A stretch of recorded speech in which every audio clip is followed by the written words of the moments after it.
Choice filling is opening start ওইখানে সবাই click করে চয়েস ফিলিং করতে পারবে। প্রথমে অলরেডি রেজিস্টার সাইন ইনে গিয়ে যার যার রোল নম্বর ও পাসওয়ার্ড দিয়ে সাইন ইন করে নাও। তারপরে দেখবে সবার কলেজ শো করছে কলেজগুলো। এবার সবাই সবার যে যার পছন্দ মতো কলেজগুলো চুজ করতে পারবে। আমি একটা ফ্রেন্ডের চুজ করে দেখাচ্ছি তোমাদের, সেই গ্রুপে ফর্ম ফিল আপ করেছিল। নর্মালি আমি তোমাদের দেখানোর জন্য চুজ করে দেখাচ্ছি। আমি একটা বহরমপুর কলেজ চুজ করলাম আর একটা কল্যাণী কলেজ চুজ করলাম। এবার তোমাদের যতগুলো কলেজ চুজ করা ইচ্ছা তোমরা চুজ করতে পারো ইচ্ছে মতো। চুজ করার পরে নিচে চলে আসবে, দেখবে সেভ অ্যান্ড সিলেক্ট চয়েস আছে, এখানে ক্লিক করবে।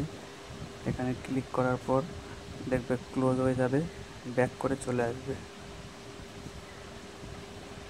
চুজ ব্যাক করে রিটার্ন চলে আসবে, দেখবে সবার চয়েস ফিলিং কমপ্লিট হয়ে গেছে।